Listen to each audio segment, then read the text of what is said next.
1978. A Formica kitchen table, somewhere in suburban Ohio. A child's hands hold a single Oreo cookie, poised over a glass of milk. There is a precise, almost ritualistic motion, a firm grip on each chocolate wafer, followed by a slow, deliberate twist. A faint crack echoes in the quiet kitchen. The hands separate. On one side, a bare, dark wafer. On the other, a wafer covered in a perfect, undisturbed disk of white creme filling. A small, quiet victory. A perfect split. This moment, repeated billions of times in kitchens across the globe, is often mistaken for a game of chance, a 50-50 outcome determined by luck and technique. What that child, and millions like him, did not know was that this seemingly random result was not a matter of chance at all. It was the successful, intended outcome of a meticulously engineered cascade of material failures, designed decades earlier and refined to near perfection. The satisfying break was not the start of the game, it was the end of one. The enduring story of the world's most popular cookie begins not at the kitchen table, but in the laboratories and on the production lines where food engineers wrestled with a problem of physics, chemistry, and industrial psychology. The central question was not one of flavor, but of rheology, the science of how materials like the creme flow and deform. It was a question of adhesion and cohesion, of how to bond a semi-solid, lipid-based filling to two brittle, porous wafers in a way that guaranteed a clean, predictable, and ultimately satisfying point of failure under torsional stress. In the early decades of mass-market food production, Nabisco engineers faced a problem that ran counter to every established principle of industrial manufacturing. The objective for nearly any mass-produced good, from an automobile to a tin can, was focused on durability and resilience. The product had to withstand the rigors of the factory, the percussive violence of automated packaging, the stacking loads in a warehouse, and the vibrational stresses of cross-country shipping. The sandwich cookie was no exception. It had to be a miniature feat of civil engineering, capable of surviving a journey of thousands of miles intact, arriving in a pantry in Ohio as pristine as it was when it left the factory in New Jersey. This first requirement demanded structural integrity. The two chocolate wafers needed to be rigid enough not to crumble under their own weight in stacks of thousands, and strong enough to resist shattering from the impacts and G-forces inherent to a national logistics network. The creme filling, acting as a binder, needed to be a powerful adhesive, locking the two wafers together into a single, robust unit. From a production standpoint, the cookie had to be an object built to last. But here the engineers faced a fundamental contradiction, a second requirement that was the direct antithesis of the first. This structurally robust object, designed to endure the impersonal forces of the supply chain, also had to be engineered to fail. It had to fail perfectly, predictably, and satisfyingly under a very specific low-energy force, the gentle torsional stress applied by a pair of human hands. The goal was not simply to break, but to achieve a clean shear, where the adhesive bond of the creme filling would fail on one side while holding fast to the other. This was an exercise in planned obsolescence on a microscopic scale. This was the core engineering dilemma of the modern sandwich cookie. The product had to be designed for two mutually exclusive outcomes. It required the durability of a building material and the deliberate, elegant fragility of a stage prop. Resolving this paradox meant treating the cookie not as a recipe, but as a mechanical system. Every component, the porosity of the wafer, the temperature stability of the cream, the precise pressure of the assembly machine, had to be calibrated to balance these opposing forces. To create that moment of satisfying failure in the kitchen, engineers first had to guarantee survival. The engineering paradox of the sandwich cookie, however, was not first solved in a Nabisco laboratory. It was solved 4 years before the Oreo even existed. For decades, the public has assumed that all other chocolate sandwich cookies are imitations of the Oreo. This is demonstrably false. The Oreo was the imitation. The story of this specific mechanical system begins not with a famous brand, but with an almost forgotten act of industrial defiance. To understand this act, one must first understand the brutal commercial environment of the early 20th century American food industry. The turn of the century was an era of trusts and consolidation, where industrial giants swallowed smaller competitors to achieve market dominance. In the world of baked goods, the monolithic power was the National Biscuit Company, or Nabisco. formed in 1898 through the merger of the American Biscuit and Manufacturing Company and the New York Biscuit Company. Nabisco controlled a staggering portion of the packaged cookie and cracker market. It deployed a strategy of overwhelming scale, standardized production, and aggressive marketing to crush regional bakeries. This industrial giant was known to competitors as the Biscuit Trust. Fighting against this trust was a collection of smaller independent bakeries. Chief among them was the Loosewiles Biscuit Company, later known to the world as Sunshine Biscuits. To compete against Nabisco's sheer volume and pricing power, Loosewiles had to innovate. It could not win a war of attrition. It had to create products so unique and of such high quality that they could carve out a market of their own. They needed a technical and commercial breakthrough. In 1908, they created one. It was a cookie unlike any other on the market, 2 ornate, crunchy chocolate wafers embracing a firm, sweet layer of vanilla creme. Sunshine Biscuits named their creation Hydrox, a name derived from the constituent elements of water, hydrogen and oxygen. This was a deliberate choice, intended to evoke purity and quality in an era when food safety was a rising public concern. The name was scientific, the design was intricate, and the product was positioned as a premium, almost luxurious confection. It was not just a cookie, it was a statement. It demonstrated that a rival could out-engineer the Biscuit Trust. The Hydrox was the archetype, the standard from which all others would be copied. The Hydrox that emerged from Sunshine's ovens in 1908 was a feat of material science, a direct reflection of its positioning against the Biscuit Trust. Every aspect of its design was a deliberate engineering choice, diverging sharply from the softer, sweeter confection that would eventually eclipse it. Its wafer was engineered not for a gentle crumble, but for a sharp, resonant fracture. This was achieved through a dough with a lower fat-to-flour ratio and a longer, higher temperature baking process. The result was a darker, more brittle biscuit with a pronounced bitterness from the heavily roasted cocoa. It was a cookie designed for structural integrity, one that would resist the sogging effect of milk rather than succumb to it. The creme filling was similarly a product of deliberate chemical formulation. Its characteristic sharp, less sweet flavor profile was a direct result of its lipid matrix. Unlike the heavily sugar-saturated fillings that would later dominate the market, the Hydrox cream used a higher proportion of crystallized vegetable shortening. This created a firmer, more waxy texture at room temperature, a critical factor in gluing the rigid wafers together and ensuring the cookie survived transport. A secondary consequence of this high-shortening, lower-sugar formula was a distinct, almost savory tang. It was a filling designed for stability and a clean finish, not for the overwhelming sweetness that would later define the category. This engineering-first philosophy culminated in the product's name. For the leadership at Loosewiles, combining the names of the constituent elements of water, hydrogen and oxygen, was the ultimate symbol of purity and quality. In an era when consumers were increasingly fearful of adulterated food, the name Hydrox was intended to sound scientific, precise, and safe. The effect, however, was entirely different. To the average consumer, the name had none of the warm, inviting connotations of a sweet treat. It sounded clinical, industrial, and vaguely medicinal, more akin to a cleaning agent or a chemical compound than a chocolate dessert. It was a name chosen by engineers, for a problem defined by engineers. The cookie was a technical masterpiece, but it was a masterpiece that spoke the language of the laboratory, not the kitchen. The success of Hydrox did not go unnoticed. By 1912, 4 years after its introduction, the flow of sales data and market reports reaching the executive offices of the National Biscuit Company in New York City painted a clear and, to the company's leadership, unsettling picture. A small regional competitor had not only survived, it had created an entirely new and profitable category of confection. The premium chocolate sandwich cookie was a proven concept, and Nabisco, the monolithic Biscuit Trust, had been relegated to the role of spectator. This was more than a missed opportunity. It was a strategic failure, an affront to the doctrine of market dominance that had defined Nabisco since its formation. For the men who ran the National Biscuit Company, competition was not a matter of commercial sportsmanship. It was a problem to be solved with industrial-scale force. Their response to the rise of Hydrox was therefore not one of panicked invention, but of calculated, overwhelming counterattack. The directive that emerged from the executive suite was a textbook example of corporate warfare.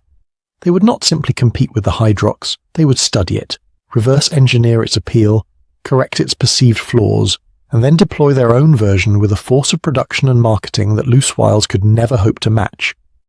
Nabisco's analysis of the Hydrox was ruthless and clinical.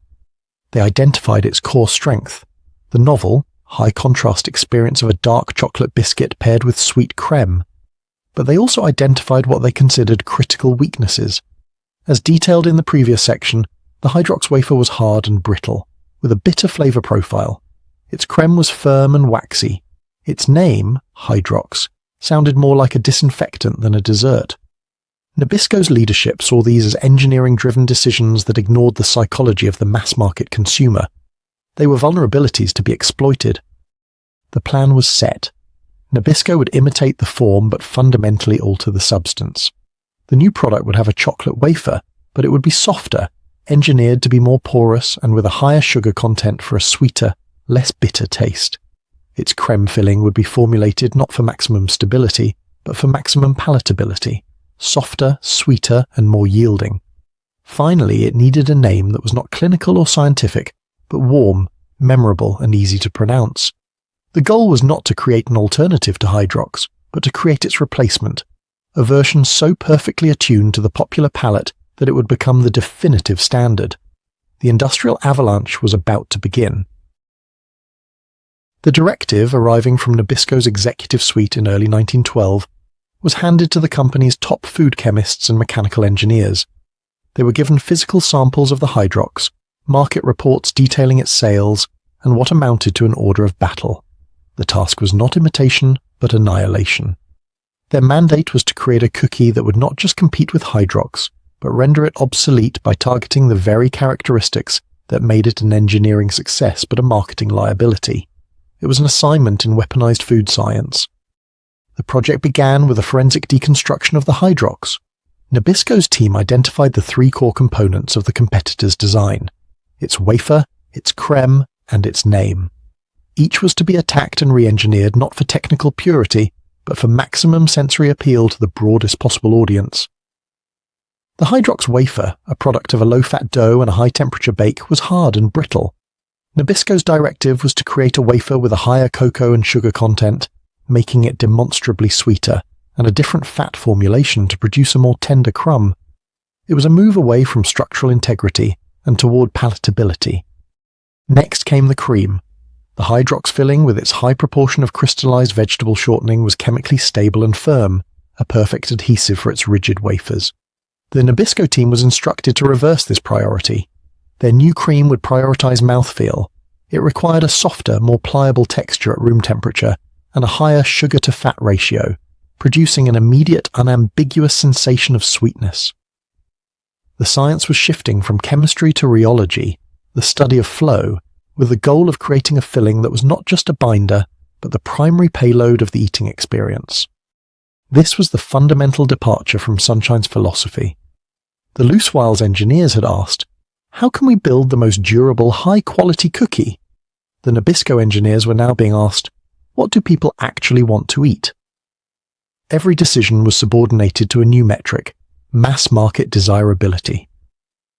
The project was not simply about reverse engineering a competitor.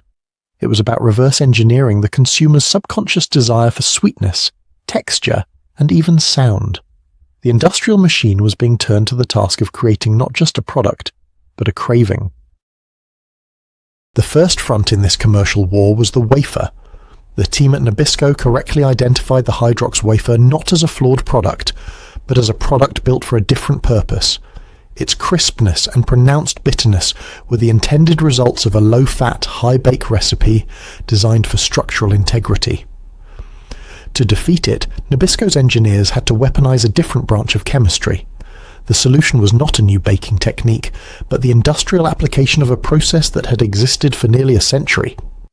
The answer lay in alkalized cocoa, more commonly known as Dutch process cocoa. Pioneered in 1828 by the Dutch chemist Coenraad Johannes van Houten, the process involves washing raw cocoa beans in an alkalizing solution, typically potassium carbonate, before they are roasted and ground. This simple wash triggers a fundamental chemical transformation. Natural cocoa powder is acidic, with a pH level typically between 5.0 and 6.0, which is the source of its sharp, bitter notes. The Dutching process neutralizes this acid, raising the pH to a neutral 7.0 or even a slightly alkaline 8.0. The results of this chemical shift were decisive for two reasons. First, it completely altered the flavor profile. The neutralization of the acid stripped away the harsh, complex bitterness that defined the Hydrox wafer, leaving behind a smoother, milder, and more conventionally chocolatey taste.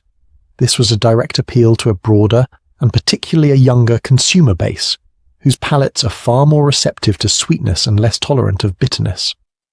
Where Hydrox had a flavor that might be described as an acquired taste, Nabisco was engineering a taste that required no acquisition. Secondly, the process had a profound visual impact. Alkalization dramatically darkens the cocoa solids, transforming the typical light brown powder into a deep, rich, almost black hue. This was a critical aesthetic choice. It meant Nabisco's new cookie would not only taste different, but look different. The near-black wafer created a starker, more iconic visual contrast against the bright white creme. It was a subconscious signal of difference and superiority, engineered at the molecular level. The new wafer was no longer just a structural element. It was a carefully calibrated delivery system for flavor and color, designed to capture the market Hydrox had created. With the wafer's alkalized chemistry settled, Nabisco's project moved inward to the second and arguably more critical component of the system, the cream filling. In their deconstruction of the Hydrox, Nabisco's chemists recognized the competitor's filling for what it was, a triumph of stability. Its firm, almost waxy texture, derived from a high proportion of crystallized vegetable shortening, was an ideal adhesive. It bound the two rigid wafers with formidable strength, ensuring the cookie survived the brutal journey from factory to pantry. The problem was that this stability came at a sensory cost. The formulation resulted in a lower sugar content and a distinct tangy aftertaste. It was a filling designed by engineers to solve a structural problem. Nabisco's objective was to design a filling that solved an emotional one. The mandate was to create a filling defined not by stability, but by sensation. It needed to be softer, smoother, and overwhelmingly sweet, delivering a powerful contrast to the dark, faintly bitter wafer. Simply adding more sugar to the existing Hydrox formula was not an option. The crystallized shortening could not hold the increased sugar load without turning grainy and unstable. The solution would not come from the pantry, but from the absolute cutting edge of industrial food science. It arrived in the form of a revolutionary new ingredient that had only become commercially available the year before, in 1911, hydrogenated vegetable oil. Hydrogenation, a process patented by Wilhelm Normann in 1902, allowed chemists to fundamentally re-engineer the molecular structure of fats. By forcing hydrogen gas through liquid vegetable oils at high temperature, typically in the presence of a nickel catalyst, they could transform them into uniform, semi-solid fats. This new material, sold to the public under the brand name Crisco, was more than just a substitute for animal lard. It was a programmable substance. The hydrogenation process created a fat with a customized melting point and a much smoother, more consistent crystal structure than traditional shortenings. For the chemists at Nabisco, this was the key. The uniform, microscopic fat crystals of hydrogenated shortening could form a matrix that was exceptionally smooth on the tongue and, most critically, capable of holding a staggering quantity of powdered sugar in suspension. This allowed them to fundamentally alter the filling's composition, dramatically increasing the sugar-to-fat ratio by more than 30% over the Hydrox formulation, without sacrificing texture. The result was a creme that was no longer a structural binder with a tangential flavor. It was a soft, yielding, intensely saccharine payload. Combined with the dark, Dutch processed wafer, Nabisco had now engineered a complete sensory dialectic, a bitter adjacent exterior giving way to a pure, unambiguous blast of sweetness. They had not just created a different filling, they had weaponized sugar. The team at Nabisco now possessed a cookie that was demonstrably superior on a sensory level. The Dutch processed wafer provided a milder, darker base, and the new hydrogenated creme delivered a payload of sweetness that was both immediate and potent. By every metric of taste and palatability, the project was a success. The true breakthrough, however, would not be discovered in a taste test. It would be revealed in a lab, under the cold, unforgiving lens of a microscope, and the measured torque of a mechanical stress rig. It was the aha moment, an accidental discovery of physics that would prove more decisive than any flavor profile. As engineers subjected the new prototypes to the same battery of durability tests as the Hydrox, they observed a strange and revolutionary anomaly. When a twisting force, or torsion, was applied, the cookie failed in a way they had never seen before. The Hydrox, with its firm cream and brittle wafers, would often shatter unpredictably, or the filling would split messily. Nabisco's new cookie, however, failed with an almost engineered elegance. In a vast majority of tests, a clean shear occurred, leaving a nearly perfect undisturbed disk of cream on one wafer and a bare wafer on the other. The realization that followed was profound. The key was not the flavor of the creme, but its physical structure. Under magnification, the difference was stark. The Hydrox creme, based on traditional shortening, was a chaotic lattice of large, irregular fat crystals. Its internal strength, its cohesion, was formidable. When twisted, the weakest point in the system was typically the adhesive bond between the creme and one of the wafers. Nabisco's new creme, built on the uniform, microscopic crystals of hydrogenated shortening, behaved in a completely different way. It formed a smooth, homogeneous matrix that acted as a powerful adhesive, seeping into the porous surface of the wafer. But this new structure concealed a critical secret. Its internal cohesive strength was measurably lower than its adhesive strength to the wafer. This was the uncomfortable truth that would shatter every assumption. When someone twisted the cookie, the path of least resistance was no longer at the interface between wafer and creme. The weakest point was now a shear plane running directly through the heart of the creme filling itself. The physics were inexorable. The creme was engineered to stick to both wafers more strongly than it stuck to itself. The result was a clean, predictable fracture down the middle of the filling. They had inadvertently created an engineered weak point. This was the moment the project's objective fundamentally shifted. The goal was no longer simply to create a more popular snack. The team understood with terrible clarity that they had created a miniature mechanical system designed for a perfect, satisfying failure. The simple act of twisting the cookie had been transformed from a destructive act into a repeatable, almost gamified experience. They had not just developed a better recipe, they had engineered a superior ritual. The stunning discovery on the stress rig transformed the project. The engineers now understood they had not just created a cookie, but a complex mechanical system. Their task shifted from celebration to explanation. They had to document the physics of the perfect failure they had accidentally achieved. This technical teardown would reveal that every step in their process, the Dutch processed wafer, the hydrogenated creme, had unintentionally conspired to produce this single, elegant outcome. The process began at the interface of the two materials. The new wafer, a result of the alkalization process and a specific bake time, was not a dense, glassy solid. It was a porous matrix, a microscopic landscape of interconnected voids and capillaries. When the still warm, semi-liquid cream was deposited onto this surface, physics took over. The liquid fats within the hydrogenated oil matrix, driven by capillary action, wickered into the wafer's interstitial spaces, much like ink soaking into paper. This was not a superficial bond. It was a controlled physical infiltration of one material into the other. As the assembled cookie moved down the cooling line, this infiltration became the key to its structural integrity. The migrated lipid solidified within the wafer's pores, creating thousands of microscopic anchors. This formed a powerful mechanical interlock, a deep, tenacious grip between the creme and the wafer. This was the adhesive bond, and it was far stronger than the bond achieved by the waxy, non-migrating Hydrox creme. It was this bond that allowed the cookie to withstand the shocks of automated packaging and the vibrational stresses of cross-country shipping. It solved the first half of the engineering paradox, durability. The solution to the second half lay in the creme's own internal structure. The uniform microscopic crystals of the hydrogenated shortening created a beautifully smooth texture, but lacked the chaotic interlocking strength of larger irregular fat crystals. The internal cohesive strength of the cream, the force holding the filling itself together, was therefore measurably lower than the adhesive strength of its bond to the two wafers it was now locked into. The implications were staggering. Nabisco had engineered a filling that would stick to the wafer more strongly than it stuck to itself. This was the engineered weak point, the system's designated fault line. When a torsional load was applied, the path of least resistance was no longer the bond at the cookie's surface. It was a clean shear plane through the very heart of the creme. The satisfying break was now a physical inevitability.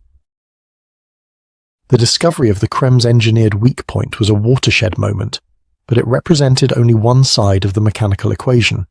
A chain is only as strong as its weakest link, but for this system to work, there could be only one designated weak link. For decades, the intricate pattern stamped onto the surface of the cookie, a name for which had not yet even been selected, has been viewed as mere decoration, a final, florid aesthetic inherited from the ornate baking traditions of the 19th century. This was a fundamental misreading of its purpose. The design was not art, it was architecture. Nabisco's engineers, likely by a combination of institutional knowledge and empirical testing, understood a core principle of structural mechanics. Any thin, flat, brittle disc is inherently vulnerable to catastrophic fracture when subjected to uneven torsional stress. It will snap unpredictably. The embossed design was the solution. The iconic pattern of florets, dots, and ridges served the same function as corrugation in a steel sheet or the ribs on an aircraft wing. It introduced geometric stiffness. These raised and lowered features acted as a microscopic network of trusses and buttresses, interrupting stress pathways and distributing the twisting force evenly across the entire plane of the wafer. A flat, unembossed wafer would have countless stress concentration points, any one of which could initiate a fracture. The embossed wafer had none. It was engineered to resist failure. This engineered rigidity was the final critical component that locked in the system's function. A wafer that shattered under the force of a twist would render the entire mechanism a failure. The game would be over before it began. By ensuring the wafer remained dimensionally stable, the engineers effectively turned the two cookie halves into a pair of rigid, unyielding plates. All of the rotational energy applied by a pair of human hands, unable to fracture the structurally reinforced chocolate discs, was now channeled directly and unforgivingly into the only path of least resistance left. The physics were now inescapable. The porous alkalized wafer provided the tenacious adhesive bond.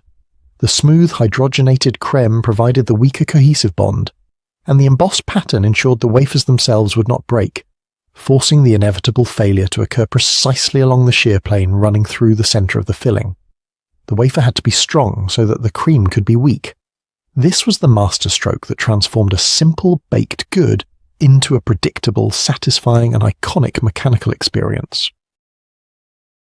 With the mechanics of the perfect break fully understood and engineered, the final front in Nabisco's war against the Hydrox was not one of chemistry or physics, but of psychology.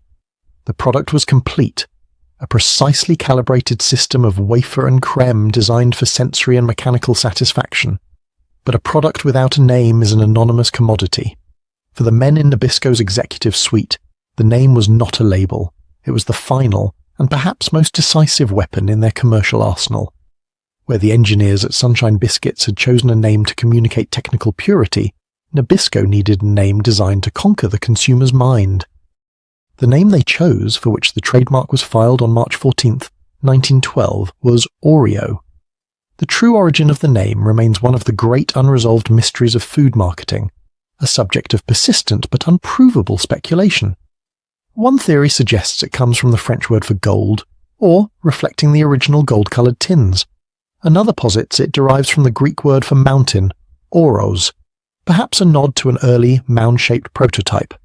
A third, simpler explanation claims the "re" from creme was placed between the two us of the cookie wafers themselves. The ultimate truth, however, is strategically irrelevant. The name's power lay not in its etymology, but in its phonetics.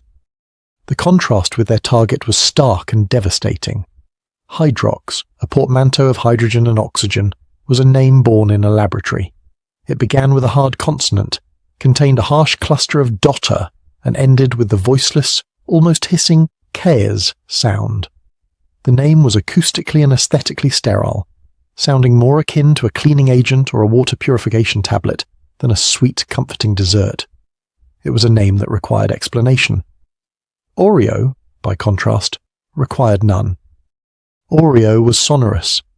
It begins and ends with the soft, open vowel sound O, mirroring the round shape of the product itself.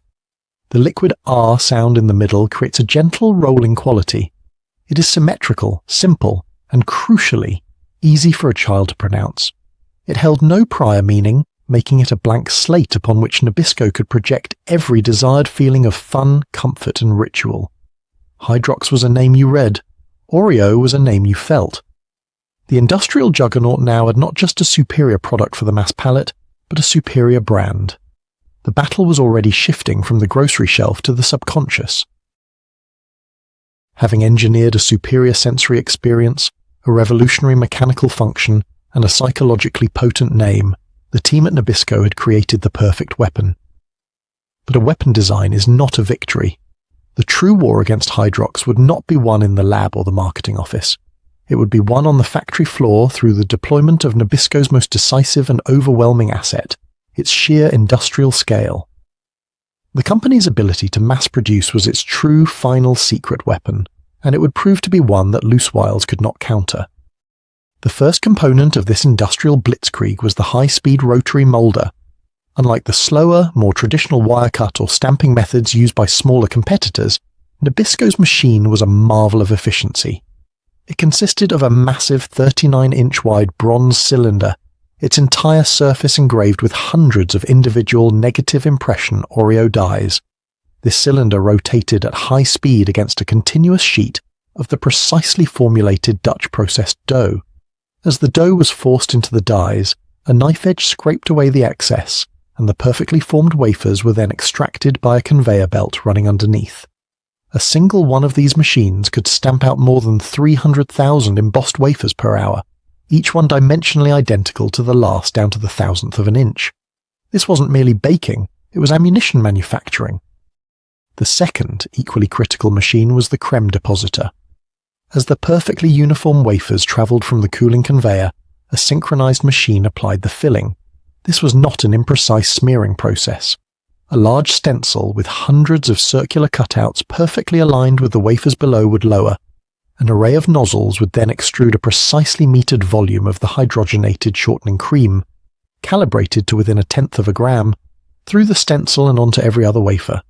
The stencil ensured a perfect circular shape and a flat-top surface, while the metering guaranteed that the crucial ratio of adhesive to cohesive strength was maintained in every single cookie. This machinery turned a laboratory discovery about rheology into a repeatable high-speed industrial reality. Together, these systems formed an integrated production line that was an order of magnitude faster and more cost-efficient than anything Sunshine Biscuits could deploy. The rotary molder, the depositor, and the automated capping machine that placed the top wafer worked in a continuous, deafening, high-speed concert, spitting out finished assembled Oreos at a rate approaching 2,000 cookies per minute on a single line. This was the industrial avalanche. The cost per unit plummeted, allowing Nabisco to price the Oreo competitively while marketing it nationally with a budget that dwarfed Sunshine's entire operation. Hydrox may have been the carefully crafted product of a determined artisan, but the Oreo was the mass-produced instrument of an industrial superpower. The mathematical impossibility of Sunshine's long-term survival was now being calculated not in sales reports, but in cookies per second. The torrent of cookies pouring from Nabisco's rotary molders, however, was only the first stage of the assault. A weapon, no matter how efficiently produced, is strategically useless without a delivery system capable of bringing it to the target.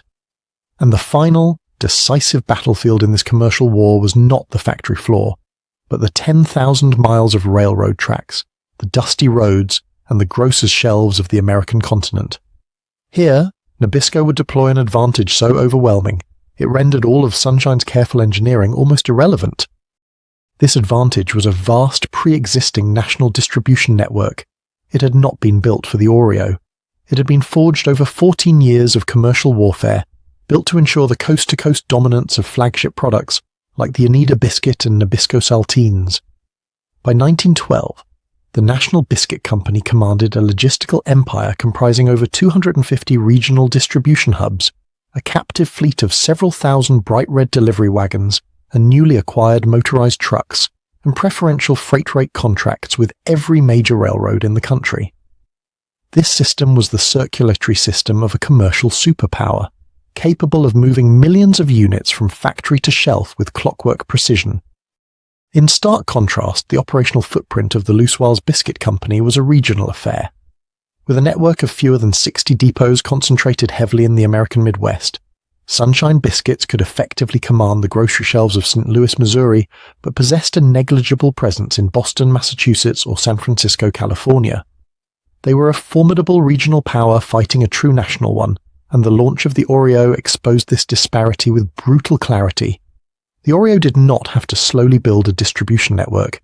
It was simply injected into the most sophisticated, high-volume food logistics stream that had ever existed. The effect was a near instantaneous nationwide market penetration that Sunshine could not hope to counter. For a grocer in rural Virginia or developing Southern California, the Oreo was often the first chocolate sandwich cookie they ever saw, delivered by the same familiar Nabisco salesman who had been supplying their store with staple crackers for years. Hydrox, if it ever arrived, was a late-coming alternative to a product already established by a trusted supplier. Sunshine found itself not just outproduced, but geographically contained and logistically overwhelmed. Nabisco had achieved more than a market advantage. It had executed a logistical checkmate, ensuring its new product would define the category by being everywhere all at once. In the late spring of 1912, grocers across the country, from the dense urban corridors of the Northeast to the expanding towns of the West, began receiving a new product from their familiar Nabisco deliverymen.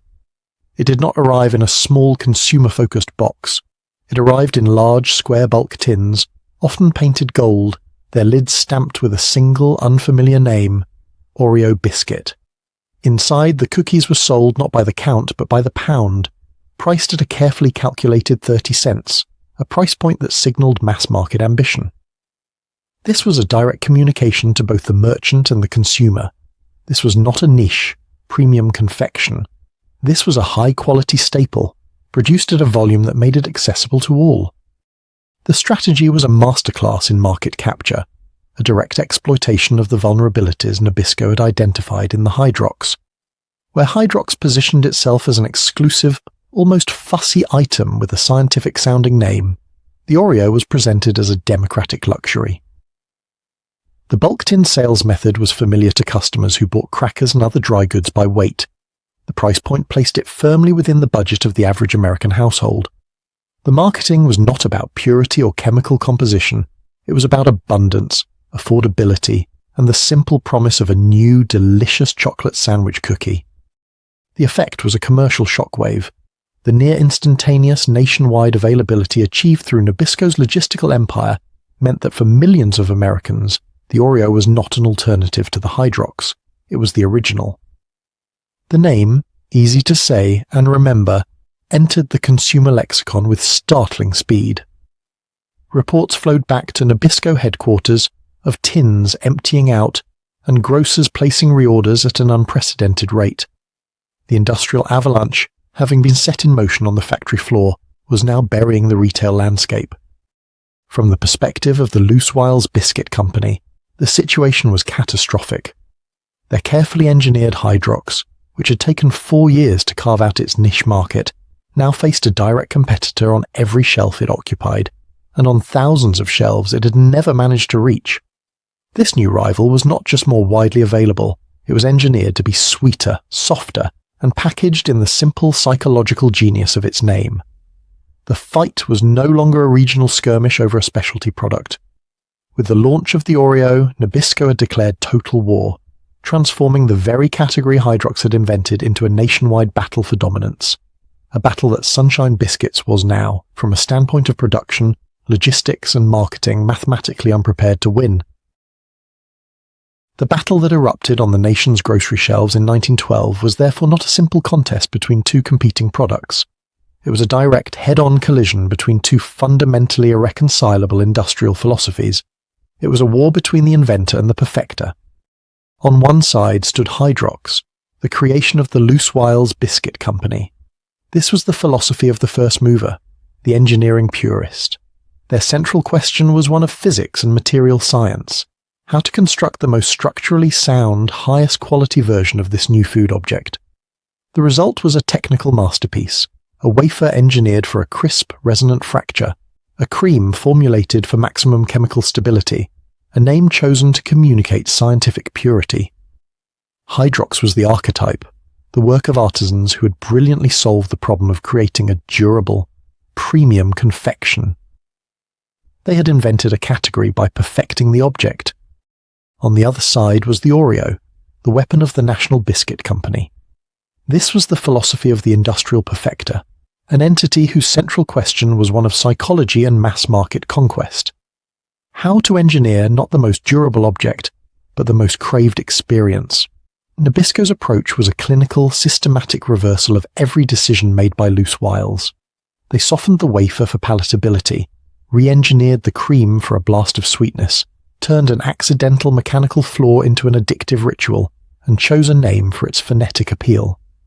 They had not invented the cookie, they had reverse-engineered the consumer. When these two philosophies met, the outcome was a strategic inevitability. The inventor had crafted a superior single object. The industrial perfecter had built a superior system of consumption. This system united a more desirable sensory profile, a more compelling mechanical ritual, a more memorable name, an overwhelming advantage in production speed, and a logistical empire that guaranteed it would define the market before its rival even knew the war had been lost. Hydrox had created the category.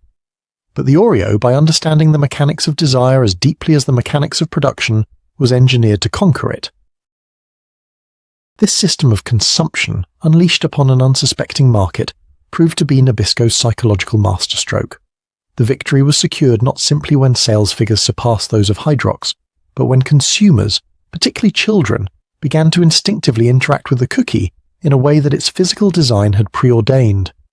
The deliberate, meticulously engineered physics of the perfect failure was not a hidden feature. It was a silent teacher. It guided hands into the now iconic twisting motion, not as a random act, but as the natural, repeatable method for accessing the sweet creme payload. The act of eating had been transformed into an interactive ritual. For a child, the Oreo was no longer just food, it was a toy. It was a game with a predictable and satisfying outcome. The clean split, the exposed creme, the triumphant dunk. This small, repeatable moment of success, experienced billions of times at kitchen tables across the country, created a powerful loop of engagement and reward. It was a form of non-verbal, experiential branding that no advertising campaign could ever replicate. Hydrox, for all its engineering purity, was a product to be consumed. Oreo was a product to be experienced. This was the final devastating expression of Nabisco's industrial philosophy. While Sunshine Biscuits had focused on perfecting the object, Nabisco had succeeded in perfecting the user's relationship to the object. They had not just built a cookie, they had engineered a habit. This ritual, born from the precise application of chemistry and mechanical engineering, established a cultural beachhead that would prove impregnable for decades. It cemented a form of brand loyalty so profound that long after the memory of its initial taste faded, the memory of the action remained. The cookie had conquered the market by first conquering the simple, ritualistic motions of a child's hands. The commercial victory that Nabisco won on the nation's grocery shelves was merely a precursor to a far more profound and lasting conquest. The battle for the American collective consciousness. The Oreo, through its carefully engineered system of consumption, did not just outsell the Hydrox, it psychologically displaced it, rewriting the history of the category in the public mind. This was a campaign won not with sales data, but with a relentless barrage of sensory and ritualistic reinforcement, played out millions of times a day in kitchens and on playgrounds. The result was a powerful and irreversible form of cultural synonymy. The word Oreo ceased to be a brand name and became the generic term for the chocolate sandwich cookie itself. Driven by the ubiquity of Nabisco's distribution, the sensory appeal of its sweeter formula, and the addictive mechanic of the twist, the Oreo became a symbol of comforting normalcy. It was inextricably linked with childhood, after-school snacks, and a glass of milk. The marketing that followed simply ratified a truth that had already been established through experience. It became, in both slogan and sentiment, milk's favorite cookie. It was no longer a product, it was an artifact of American life. For Hydrox, the consequences were devastating. Despite being the inventor, the archetype, it was increasingly perceived by the public as the imitation. Its very points of difference, The less sweet flavour, the harder crunch, the clinical name, were no longer seen as markers of premium quality, but as indicators of being off-brand. It was the cookie that wasn't an Oreo. To buy Hydrox was to make a conscious and often explained choice against the default. For a product whose very existence was a response to an established competitor, the Oreo achieved the ultimate psychological victory. It erased the memory of its own origin, assuming the mantle of the original. The Hydrox was relegated to the status of a commercial ghost, the runner-up in a race it had started. The initial launch of the Oreo in 1912 was not a single, decisive battle. It was the opening salvo in a war that would last for more than half a century. This was not a war of nimble tactics or brilliant maneuvers. It was a war of industrial attrition, a brutal, grinding conflict that would be won not on taste, but on the unassailable arithmetic of production, distribution, and financial might. Against the industrial superpower that was Nabisco, the Loose Wiles Biscuit Company found itself fighting with a craftsman's tools in an age of siege artillery. Nabisco wielded a trinity of decisive weapons, a production capacity that dwarfed Sunshine's by an order of magnitude, a logistical network that held a chokehold on the national supply chain, and a marketing budget so vast it effectively functioned as a propaganda ministry. The first front in this long war was price. The sheer efficiency of Nabisco's automated production lines drove the cost per unit of an Oreo to a level that Sunshine could not economically match without sacrificing all profit. This allowed Nabisco to consistently undersell Hydrox, making the Oreo the default rational choice for both budget-conscious grocers and families. This pricing power was a slow financial strangulation. With shrinking margins, Sunshine lacked the capital to invest in new machinery, to expand its limited distribution network, or to fund the national advertising required to fight back. Nabisco's scale created a feedback loop of economic dominance. Lower prices led to higher volume, which in turn justified further investment in efficiency, driving the cost even lower. Nabisco's other weapons, distribution and marketing, worked in a devastating tandem. Its national advertising campaigns, which grew in scope and expense with each passing decade, cemented the Oreo and milk ritual in the American imagination. This created overwhelming consumer demand. Simultaneously, its logistical empire ensured that this demand was always met, on every shelf, in every town. A grocer in Cleveland or a general store owner in rural Montana might hear of Hydrox, but the Oreo was the cookie that arrived reliably, week after week on the red Nabisco truck. This constant, overwhelming presence systematically crowded Hydrox out of both the physical and psychological marketplace. It was no longer a competitor, it was an absence. The space on the shelf and the space in the consumer's mind had already been occupied by an insurmountable force. The result was not a sudden collapse, but a slow, inexorable erosion. Year by year, Hydrox's market share was worn away, like a coastline receding under a relentless tide. It retreated from a national contender to a regional specialty, then to a nostalgic curiosity, and finally to a rounding error in Nabisco's quarterly reports. Sunshine Biscuits could never win this war, because it was a war fought on terms that Nabisco alone could dictate. It was a conflict defined by tonnage of flour, miles of railroad, and millions in advertising dollars. Hydrox was not defeated in a single engagement. It was simply ground down, its market share disappearing piece by piece in a war of attrition it never had the resources to fight. For 62 years following its introduction, the Oreo remained a monument, a static and perfected form. The war of attrition against Hydrox had been won, and Nabisco, having achieved total market dominance, saw no reason to alter the design that had secured its victory. The cookie had become a fixed cultural artifact, its form and flavour as consistent and unchanging as the glass of milk beside it. This long piece, however, masked a deeper strategic truth that lay dormant within the cookie's very DNA, waiting for the right moment to be understood. That moment arrived in 1974. With no great fanfare, Nabisco launched a new product, the Double Stuff Oreo. To the public, it was a simple, self-explanatory novelty. The same cookie, but with more of the part everyone liked best. Inside Nabisco, however, this launch represented a fundamental paradigm shift. It was the moment the true strategic genius of the original 1912 design was finally and fully realized. It proved with terrible clarity that the Oreo was not a static product. It was a modular platform. The core of this realization was brutally simple.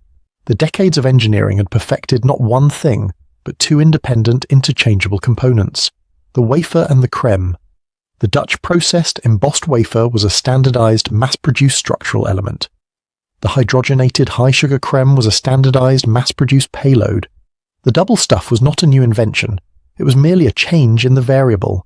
The equation was wafer plus Deus Christ product, and for the first time, Nabisco's engineers consciously decided to solve for a different value of x. The implications for production were staggering. Creating a new cookie required no new research, no new chemistry, no retooling of the factory floor. The high-speed rotary molders continued to stamp out identical wafers.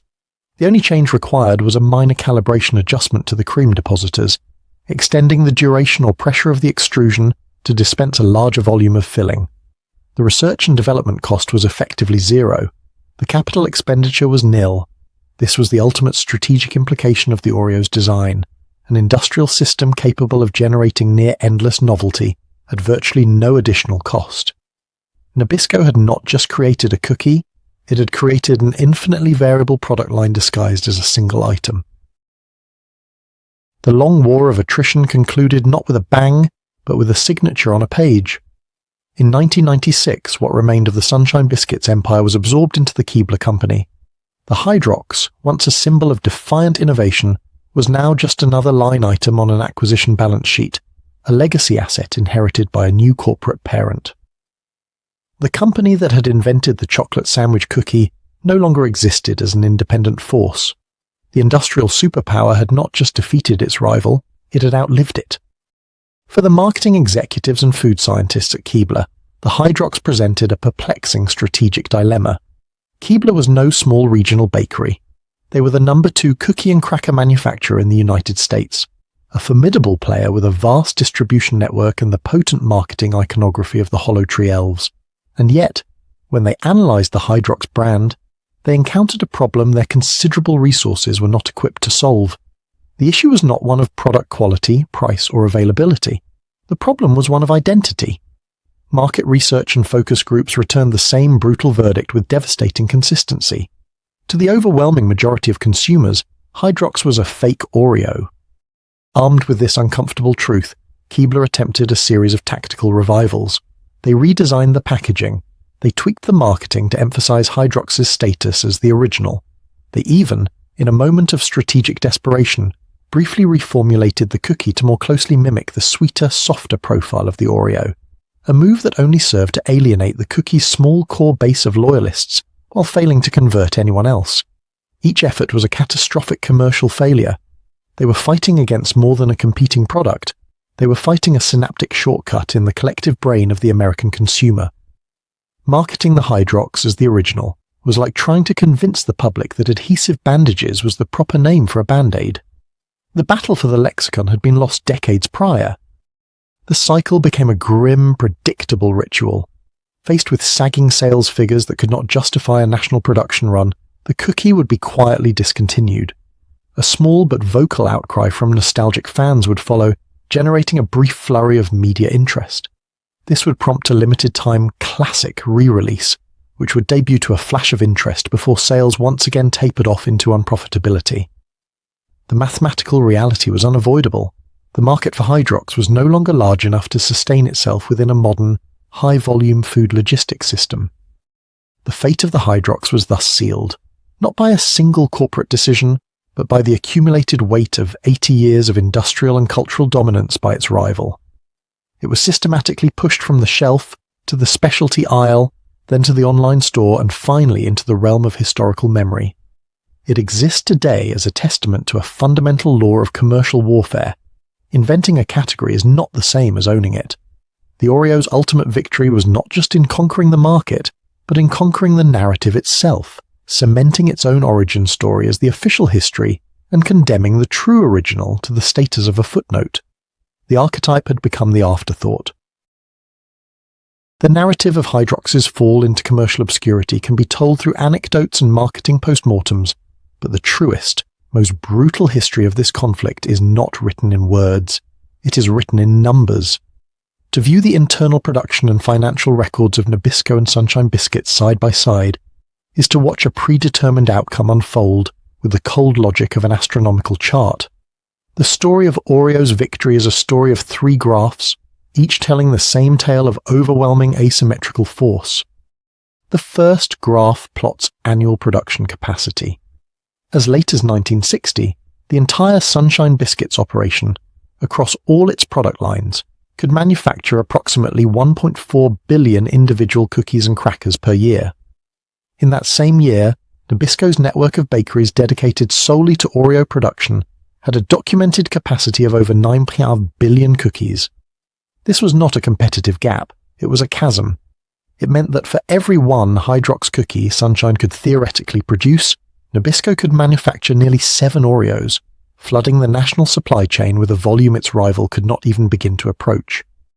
The second graph illustrates national advertising expenditure. In 1965, the year before Batman would feature the cookie in a televised episode, Nabisco's declared advertising spend for the Oreo brand alone was $14.2 million. This figure funded national television campaigns, full-page magazine spreads, and in-store promotional materials that reached virtually every household in America. Sunshine Biscuits' total corporate advertising budget for that same fiscal year was $3.1 million, a sum divided between its entire portfolio of dozens of products. The ratio was more than 4 to 1, but the effect was exponential. Oreo's message was a constant national broadcast. Hydrox's was a regional whisper. The final, most damning graph maps market share from the 1920s through the 1980s. Plotted together, the 2 trend lines form a visual representation of slow-motion annihilation. In 1925, 13 years into the war, Hydrox held a resilient 22% of the national sandwich cookie market. By 1955, as the post-war suburban boom solidified Oreo's place in the American pantry, Hydrox's share had eroded to just 6%. By 1985, an era defined by Oreo's endless flavor variations, Hydrox had functionally ceased to exist as a national brand, accounting for less than 1% of sales. Oreo, meanwhile, had climbed from 78% to over 90% and was effectively synonymous with the entire category. These were not the numbers of a competition. They were the statistical documentation of an extinction. The ultimate expression of the Oreo's industrial design would not be revealed by a change in volume, but by an unprecedented expansion in geography. By the dawn of the 21st century, the conflict for the American market was a distant historical footnote. The Oreo, having achieved near total dominance at home, now stood as a globalized industrial artifact, a standardized unit of consumption sold in over 100 countries. This victory, however, was not achieved by simply shipping the classic American cookie across the world. It was achieved by leveraging the true latent power of the modular platform that had been unintentionally created back in 1912. The launch of the Double Stuff Oreo in 1974 had been the first hint of this power, proving that the cookie was not a fixed product, but a system of 2 independent components, the wafer and the cream. The global expansion was the moment Nabisco's strategists weaponized this system to its fullest extent. They understood with terrible clarity that the genius of the platform was not its ability to vary quantity, but its ability to vary substance. The uniform, Dutch processed wafer was a constant, a standardized structural chassis, mass-produced by the billion. The hydrogenated oil creme, however, was a programmable payload. The original 1912 fight had been won by perfecting a single flavor profile. The global war would be won by proving the flavor profile was irrelevant. This industrial logic manifested as a campaign of precise, calculated sensory localization. In China, Oreos appeared filled with green tea ice cream and orange mango creme. For the Argentinian market, Nabisco developed a dulce de leche variant, perfectly matching the region's dominant flavor palette. In Indonesia, a blueberry ice cream flavor became a bestseller. Each of these was not a new cookie. It was merely a recalibration of the creme depositor nozzles. The cost of developing these new products was infinitesimally small, an exercise in sourcing and mixing flavor compounds, not re-engineering a factory. This was the final, decisive triumph of the system. Nabisco was doing on a global scale what it had done to Hydrox a century earlier. It was reverse engineering the consumer, but now it could do so for any palate, in any market. The Oreo had become a Trojan horse, a familiar iconic form carrying a payload that could be perfectly tailored to conquer any local preference. It was more than a cookie. It was a universal standard, an endlessly adaptable protocol for delivering sweetness that demonstrated the ultimate globe-spanning success of its original design.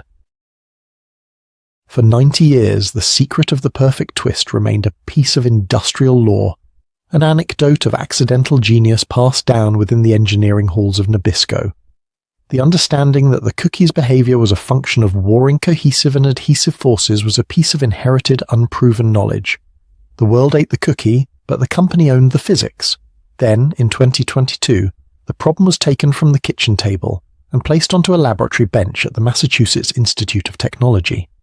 The investigation that followed, given the semi-official name Oreology, would provide the final academic postscript to a century-old engineering triumph.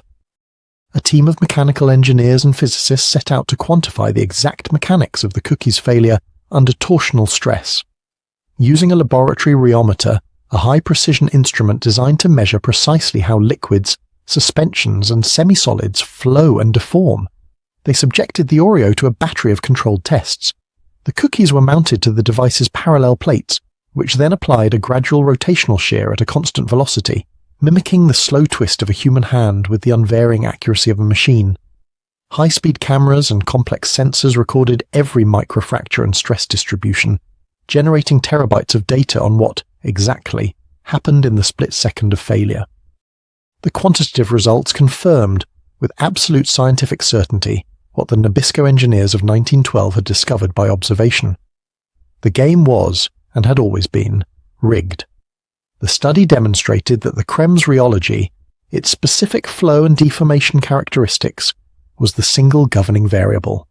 The bond strength of the cream to the porous wafer, the adhesion, was consistently greater than the internal strength of the cream itself, its cohesion. When torsion was applied, the system did exactly what physics demanded. It failed along its path of least resistance. This path was not at the interface between wafer and creme, but a shear plane running directly through the creme's center. The outcome was not a 50-50 chance. It was a near certainty dictated by material science. It was the ultimate vindication. The conclusions, published in a peer-reviewed physics journal, were a 21st century testament to the original intuitive design. Using computational fluid dynamics and instrumentation unimaginable to the cookie's creators, modern science had done nothing more than prove the accidental discovery made on a crude factory stress rig 110 years prior. They had formalized the physics of the perfect break. The Oreo was not just a cookie. It was a solved problem in mechanical engineering, a system so perfectly and elegantly designed for a single, satisfying mode of failure that its genius could finally be measured, proven, and published. The 2022 MIT study did more than just satisfy scientific curiosity.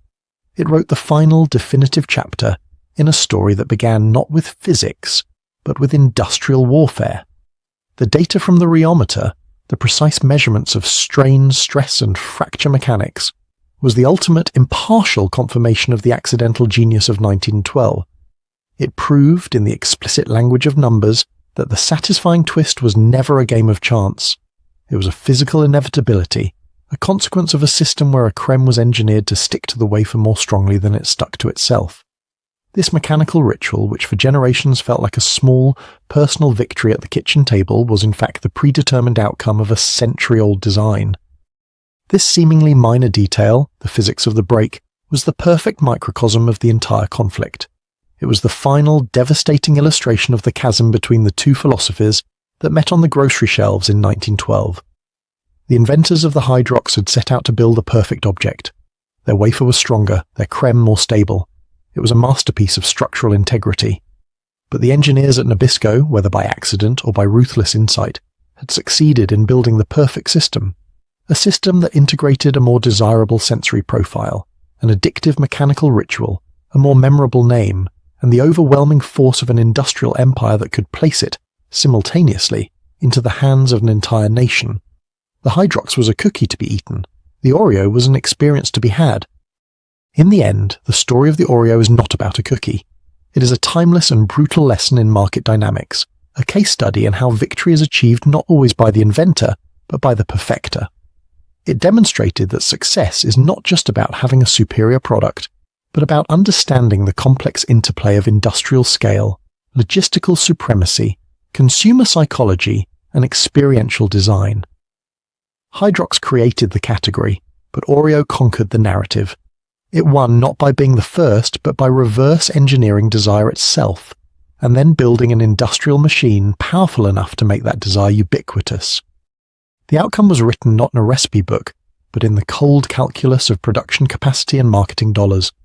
It was won on the factory floor and the railroad, long before the first cookie was ever dunked. It was the triumph of a system of consumption over a single well-made object. The inventor built the product, the perfecter built the habit, and the habit built an empire,